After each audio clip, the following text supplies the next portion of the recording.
जय हिंद, वंदे मातरम। स्वागत है आप सभी का शिक्षक परिवार गुरुजी वर्ल्ड एग्जाम स्टडी प्लेटफॉर्म में। उम्मीद है आप और आपका परिवार बेहतरीन और उम्दा होगा। दोस्तों, आज की इस वीडियो में हम एनवायरनमेंट में चार चांद लगाएंगे। याद रखिएगा, एक ही वीडियो में हम पूरे वायुमंडल को खत्म करेंगे मात्र 10 मिनट के अंदर। और चित्र के साथ चीजों को नोट कर लीजिएगा कि एनवायरनमेंट के सभी कॉन्सेप्ट आपके दिमाग में फीड होने चाहिए। देखिएगा, परतों से बहुत अच्छे तरीके से क्वेश्चंस एग्जाम में ट्रेंड होते हैं और हम वो क्वेश्चंस आपके एग्जाम से कतई नहीं निकलना देना चाहते हैं जिसमें सिलेक्शन छुपा हुआ है। क्षोभ मंडल से लेकर जितने भी यहां पर बाह्य मंडल तक क्वेश्चंस बनेंगे उनका एक हम आपको नोट्स बनवा दे रहे हैं। तो उठाइए पेन और उठाइए नोट्स, मेंटेन कर लीजिएगा एक बेहतरीन नोट्स। तो देखिएगा, डाल लीजिएगा सबसे पहले वायुमंडल की परतें। यहां से आपके 4 से 5 क्वेश्चंस बनते हैं और 4 से 5 क्वेश्चंस कठिन लेवल के आजकल बन रहे हैं जो कहीं ना कहीं पैटर्न को चेंज होते हुए देखे जा रहे हैं। देखिएगा, सबसे पहले अगर हम वायुमंडल की परतों को पढ़ते हैं तो उसमें क्षोभ मंडल, समताप मंडल, मध्य मंडल, आयन मंडल और बहिर्मंडल आता है।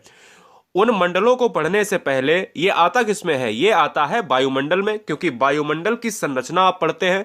तो वायुमंडल की जब संरचना आप पढ़ते हैं तो आपको पता होना चाहिए कि ये वायुमंडल आता कैसे है। ये आपको पता होना चाहिए कि पर्यावरण के क्षेत्र के अंतर्गत कुछ मंडल आते हैं, जैसे स्थल मंडल होता है। स्थल मंडल हमारी पृथ्वी पर कितना है? 29% है। इसी तरीके से जल मंडल, हमारी पृथ्वी पर जल मंडल कितना है दोस्तों? 71% है। कितना है? 71% है। और ऐसे ही आपका वायुमंडल है। तो वायुमंडल हम आज पढ़ने वाले हैं, वायुमंडल की विभिन्न परतों को पढ़ने वाले हैं। और अगर हम इन तीनों को मिला देते हैं तो यह बन जाता है जैव मंडल बन जाता है। यानी स्थल मंडल, जल मंडल, वायुमंडल को ही हम जैव मंडल कहते हैं। तो वायुमंडल में हम एंट्री करते हैं और वायुमंडल को पूरा खत्म कर देते हैं, जिससे सारे एग्जाम के क्वेश्चन आसानी से सॉल्व हो जाएं। देखिएगा, पृथ्वी के चारों ओर गैस का जो आवरण होता है वही वायुमंडल होता है। अगर आप पर्यावरण की बात करते हो तो पर्यावरण क्या होता है? सजीव और निर्जीव या जीवधारियों को जो भी चीजें घेरे हुए हैं, चाहे पेड़ पौधे हो, उन सभी चीजों से घिरे हुए अगर हम होते हैं तो उसे हम पर्यावरण कहते हैं। और वायुमंडल क्या है कि पृथ्वी के चारों तरफ जो गैस का आवरण है, गैसेस जो हैं उसमें नाइट्रोजन भी होगा, उसमें ऑक्सीजन भी होगा, उसमें आर्गन भी होगा, कार्बन डाइऑक्साइड भी होगा, तमाम छोटी छोटी गैसेस होंगी। तो वायुमंडल में क्या है कि गैसों का एक आवरण है, इतना याद रखना है। पृथ्वी के आंतरिक भाग से ही वायुमंडल की सभी गैसों की उत्पत्ति हुई है, जिसमें ऑलरेडी आपको पता होगा कि नाइट्रोजन जो है 78% है, ऑक्सीजन जो है 21% है, लगभग 209.5, यानी आपको पता है 21% है, आर्गन जो है 0.93% है और कार्बन डाइऑक्साइड है 0.03%। ठीक है ना, ये आपको याद रखना है। तो चलिए यहां पर डाल लीजिएगा कि वायुमंडल संरचना में उनकी परतें और उनसे डिटेल में आने वाले फैक्ट। तो वायुमंडल की संरचना तथा परतों के नाम सबसे पहले डाल लीजिएगा और इन दोस्तों 5 परतों को आपको अच्छे से पढ़ना है। तो क्वेश्चन तो सबसे पहला तो यही बन जाता है कि वायुमंडल में कितनी परतें हैं? 4, 6, 5 या 7? तो आंसर होता है 5 परतें। वायुमंडल की संरचना में 5 परतों में ये डिवाइड है हमारा पूरा एटमॉस्फेयर, जिसमें पहली परत का नाम है क्षोभ मंडल, इसके ऊपर हम बढ़ेंगे तो समताप मंडल, इसके और ऊपर बढ़ेंगे तो मध्य मंडल, इसके और ऊपर बढ़ेंगे तो आयन मंडल और इसके और ऊपर बढ़ेंगे तो बहिर्मंडल आएगा। आइए बारी बारी से हम इन चीजों को पढ़ लेते हैं। इंग्लिश में अगर आप जानना चाहते हो तो क्षोभ मंडल को ट्रोपोस्फियर, समताप मंडल को स्ट्रेटोस्फियर, मध्य मंडल को मीजोस्फियर, थोड़ा सा ब्लर है जान लीजिएगा, आयन मंडल को आयनोस्फियर और बहिर्मंडल को एक्सोस्फियर कहा जाता है। तो पृथ्वी पर हम रहते हैं, पृथ्वी पर हम सबसे पहली परत देखेंगे क्षोभ मंडल। तो हमारे जो जस्ट सिर के ऊपर है उस परत का नाम है, पहली परत का नाम है क्षोभ मंडल है। क्षोभ मंडल से होने वाले क्वेश्चंस क्या हो सकते हैं, आइए जानते हैं। दोस्तों याद रखिएगा कि क्षोभ मंडल से जो क्वेश्चंस बनेंगे उसमें सबसे पहला क्वेश्चन बनेगा कि क्षोभ मंडल का दूसरा नाम क्या है। तो क्षोभ मंडल को कहा जाता है अधोमंडल कहा जाता है। क्षोभ मंडल का दूसरा एक और नाम है जिसका नाम है संवहन मंडल। तो क्वेश्चंस में आपको याद रखना है कि अधोमंडल क्षोभ मंडल ही है, संवहन मंडल क्षोभ मंडल ही है, यानी ये एक ही है। मौसम परिवर्तन वाला मंडल भी कौन सा है? क्षोभ मंडल है। क्यों है? क्योंकि जितनी भी आंधियां आती हैं वो क्षोभ मंडल में आती हैं, जितने भी बादल बनते हैं वो क्षोभ मंडल में बनते हैं। जितने भी बादल अगर बनेंगे तो वर्षा होगी, और वर्षा होगी तो बूंदों के रूप में होगी, संघनन होगी, संघनन की पद्धति होगी। तो वर्षा, तूफान, आंधी, ओला, याद रख लो, वर्षा, तूफान, आंधी, ओला, ये सब क्षोभ मंडल में होता है, इसलिए इसमें मौसम परिवर्तन होता है। ठीक है ना। ऊंचाई क्षोभ मंडल की 0 से 18 किलोमीटर होती है, यानी जब हम पृथ्वी से 18 किलोमीटर की रेंज में जाएंगे तो हमारा ये क्षोभ मंडल हमारा ये विस्तारित रहेगा। यह पृथ्वी की सबसे निचली परत है। यह क्वेश्चन 100 से भी ज्यादा बार पूछा गया है, 100 से भी ज्यादा बार आया है कि पृथ्वी की सबसे निचली परत कौन सी है, पृथ्वी की सबसे पहली परत कौन सी है, तो वो है क्या है, क्षोभ मंडल है। इसको इंग्लिश में कहा जाता है ट्रोपोस्फियर कहा जाता है। ठीक है ना। तो मौसमी घटनाएं कहां होती हैं, ट्रोपोस्फियर, क्षोभ मंडल, अधोमंडल या संवहन मंडल में होती हैं। सामान्य ताप पतंदर होता है, इसमें आपको याद रखना है जिस तरीके से हम ऊपर बढ़ते जाते हैं ताप में परिवर्तन होते जाते हैं। तो हमने ये देख लिया कि क्षोभ मंडल से क्या क्वेश्चंस बन सकते हैं, आंधी, तूफान, ओला, मौसम परिवर्तन, संवहन मंडल, अधोमंडल, ये याद रखो। इससे बाहर क्या ही जाएगा आप बताओ, है ना। 18 किलोमीटर तक रेंज है। थोड़ा सा और ऊपर बढ़ेंगे तो 18 से 32 किलोमीटर की रेंज में हम आएंगे अब, है ना। तो 18 से 32 किलोमीटर की रेंज में आते हैं, लेकिन इसकी जो है ऊंचाई पाई जाती है 18 से 50 किलोमीटर। तो आइए जान लेते हैं कि समताप मंडल, समताप मंडल को कहा जाता है इंग्लिश में स्ट्रेटोस्फियर। ठीक है ना।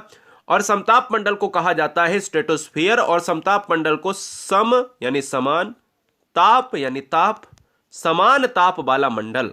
तो समान ताप वाला मंडल है तो मतलब अगर समान इक्वल टेम्परेचर रहेगा तो कोई मौसम घटनाएं नहीं होंगी, कोई भी मौसमी घटनाएं नहीं होंगी, क्योंकि मौसमी घटनाएं तो हम इसके नीचे देख ही चुके हैं क्षोभ मंडल में। ठीक है ना। तो मौसम घटनाएं किसमें नहीं होती हैं, समताप मंडल में।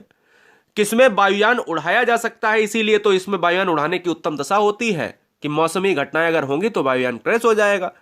समताप मंडल समान ताप वाला मंडल, इक्वल टेम्परेचर है, वायुयान उड़ाने की आदर्श दशा पाई जाती है, इसी में हमारे हवाई जहाज उड़ते हैं। तो क्वेश्चन में आ जाए कि वायुयान कहां पर उड़ते हैं, किस मंडल में उड़ते हैं, तो हमारा समताप मंडल। और इसी में दोस्तों ओजोन गैस पाई जाती है। ओजोन का सिंबल होता है O3, और ये O3 बनता है किससे, O2 प्लस O से बनता है, ये O3 बनता है।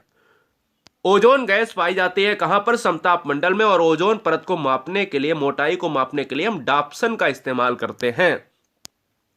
समताप मंडल की अगर मैं बात कर लेता हूं तो पृथ्वी से 18 से 50 किलोमीटर की रेंज तक इस समताप मंडल का फैलाव होता है। मैं फिर से बताना चाहूंगा कि समताप मंडल में कोई भी परिवर्तन नहीं होता है मौसम संबंधी। समताप मंडल में इक्वल टेम्परेचर होता है, वायुयान उड़ाने की उत्तम दशा होती है, ओजोन परत का पाया जाना इसी मंडल में, और पृथ्वी से 18 से 50 किलोमीटर की रेंज तक समताप मंडल का प्रभाव देखा जाता है।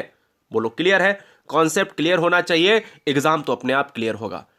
हम हर बच्चे से कहना चाहते हैं कि उत्तर प्रदेश में जितने भी बच्चे यूपी टेट को क्रैक करके सुपर टेट देने जाते हैं उन सभी के लिए यूपी का सबसे बेस्ट प्लेटफॉर्म है गुरुजी वर्ल्ड। पिछली कई परीक्षाओं को, सुपर टेट को आयोजित कराकर उनके सरकारी विद्यालय में बच्चों को समर्पित कर चुका है, यानी वो बच्चे सरकारी जॉब में हैं अभी।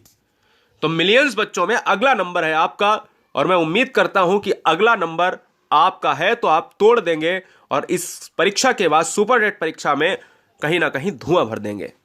तो आज ही सब्सक्राइब कर लें गुरुजी वर्ल्ड एग्जाम स्टडी को। फ्री में नोट्स प्राप्त करने के लिए सारे बच्चे घर में बैठकर एग्जाम को क्रैक करेंगे। हर बहन, हर भाई, हर गृहिणी से मेरी गुजारिश है कि इसको कतई भी, इस मौके को कतई चूकने मत देना। चलिए, हमने कहा दोस्तों कि ओजोन परत पाई जाती है, ठीक है। तो अगला जो मंडल आता है, क्या अगला मंडल क्या है, देखिए, क्षोभ मंडल हो गया, समताप मंडल हो गया, उसके ऊपर है मीजोस्फीयर, है मध्य मंडल। मध्य मंडल की बात करें तो समताप मंडल के ठीक ऊपर परत में 50 से 60 किलोमीटर तक की ऊंचाई है, मध्य मंडल है, जिसको क्या कहा जाता है, जिसको कहा जाता है मीजोस्फीयर कहा जाता है। मीजोस्फीयर कहा जाता है दोस्तों। यहां से दो क्वेश्चंस बनते हैं, दो क्वेश्चन बनते हैं, दो से ज्यादा क्वेश्चन बनते नहीं है। कैसे, आपने देखा होगा जब आप रात में, जब गर्मियों में आप छत पर लेटा करते थे, आप तो नहीं लेटते होंगे या लेटती होंगी, ठीक है ना। बहुत से बच्चे हैं लेटते होंगे या लेटती होंगी। यहां पर क्या मैं आपको बता देता हूं कि जब आप गर्मियों में लेटते थे ऊपर, तो आपको एक तारा टूटता हुआ दिखाई देता था। तो बहुत से लोग कहते थे कि ये अजीब है, कोई आत्मा का नाम देता था, कोई ये देता था, कोई वो देता था। एक्चुअल में टूटता हुआ तारा होता था जिसको उल्का पिंड कहा, उल्काज्म कहा जाता था। तो उल्का पिंड इसी परत में आने पर जल जाते हैं, यानी उसमें खत्म हो जाते हैं। अगर ये परत ना होना तो वो आपके ऊपर गिरे आके और आप खत्म हो जाओ। तो मीजोस्फीयर सबसे ठंडी परत है, पहला क्वेश्चन तो ये बनता है। दूसरा क्वेश्चन अगर एग्जाम में पूछा जाए कि उल्का पिंड किस परत में आकर खत्म हो जाते हैं, तो ये मध्यमंडल यानी मीजोस्फीयर में खत्म हो जाते हैं। बस इतना आपको याद रखना। ठंडी परत वाला क्वेश्चन बहुत बार आया, उल्का पिंड वाला क्वेश्चन बहुत बार आया। ये दो क्वेश्चन हर बार आते हैं और इस बार भी इस एग्जाम में आपको देखने को मिलेंगे। अच्छा, क्षोभ मंडल हो गया, समताप मंडल हो गया, मध्य मंडल हो गया, बचे हुए आयन मंडल और बाह्य मंडल। इनको दोनों को देख लो। आयन मंडल से भी आपके दो क्वेश्चन बनते हैं। अब देखो 50 से हमने ऊपर देख लिया, क्या 50 से हमने 60 किलोमीटर देख लिया। अब 60 से 80, 80 से ऊपर ऊंचाई जो है आपकी 80 से 640 किलोमीटर तक आयन मंडल, जिसको आयनोस्फीयर कहा जाता है। आयनोस्फीयर कहा जाता है। आयन मंडल में दोस्तों रेडियो तरंगे जो है प्राप्त होती हैं। जितने भी आपके रेडियो संचार उपग्रह, रेडियो का E1 F1 से फ्रीक्वेंसी से जितने भी टेलीसेट्स हैं ये चलते हैं, रेडियो का संचालन होता है, फ्रीक्वेंसी का मैच होना, ये सब दोस्तों किससे होते हैं? आयन मंडल से ही संचालित होते हैं। तो रेडियो तरंगों का परिवर्तन इसी मंडल में देखा जाता है। पहला क्वेश्चन आपका ये बनेगा। और संचार उपग्रह इसी मंडल से संचालित होते हैं। जितने भी हम बात कर रहे होते हैं फोन से, जितने भी हम मोबाइल का यूज कर रहे होते हैं, हम कम्युनिकेट करते हैं एक दूसरे से, ये दोस्तों क्या होता है? संचार उपग्रह इसी मंडल में स्थित होते हैं, हमारे जितने भी सैटेलाइट होते हैं। ठीक है ना? चलिए, इस परत के हम अंतिम छोर पर हैं वायुमंडल के, पूरे पृथ्वी के वायुमंडल में अंतिम परत पर हैं जिसका नाम है वायुमंडल। वायुमंडल से 2 से 3 क्वेश्चंस बनते हैं, अभी तक नहीं बने हैं लेकिन एक क्वेश्चन तो बन चुका है। यह वायुमंडल की बात करें तो यह वायुमंडल की 640 किलोमीटर यानी वायुमंडल की सबसे ऊपरी परत है। तो सबसे निचली परत क्वेश्चन बनता है क्षोभ मंडल और सबसे ऊपरी परत वायुमंडल। इसको वायुमंडल को कहा जाता है इंग्लिश में एग्जोस्फीयर कहा जाता है, एग्जोस्फीयर कहा जाता है। ठीक है। साथ ही पौधों के लिए वृद्धि के लिए आवश्यक है बहिर्मंडल। हल्की गैसें जैसे हीलियम और हाइड्रोजन इसी वायुमंडल में है। ऊपर की ओर जाने पर यह तेजी के साथ घटता जाता है, यानी जो है इसका टेम्परेचर जो है घटता जाता है। दोस्तों ये बात आपको याद रखनी है।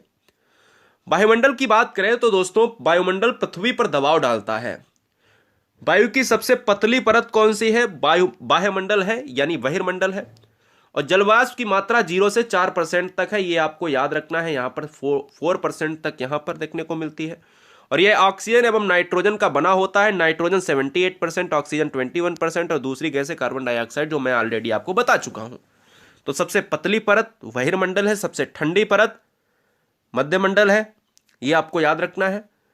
तो यहां पर आपने एक चीज देखी कि क्षोभ मंडल हमारी पहली परत है और अंतिम परत है वायुमंडल। और पूरे वायुमंडल को हमने नापा है 5 परतों में। वायुमंडल को कितने में? 5 परतों में नापा है। तो इस चीज को आप याद रखिएगा। गुरुजी वर्ल्ड एग्जाम स्टडी के टेलीग्राम ग्रुप को ज्वाइन करने के लिए मैंने लिंक नीचे दे दी है। डायरेक्ट क्लिक करके GURUJIWA_WORLD गुरुजी वर्ल्ड और टेलीग्राम से ज्वाइन हो जाइएगा। ठीक है ना? यहां पर आपको टिक मिलेगा। गुरुजी वर्ल्ड सर के नाम से हमारा क्या है? इंस्टा है, और उस पर भी आप फॉलो करके हमसे डायरेक्ट लिंक हो सकते हैं। जय हिंद, वंदे मातरम।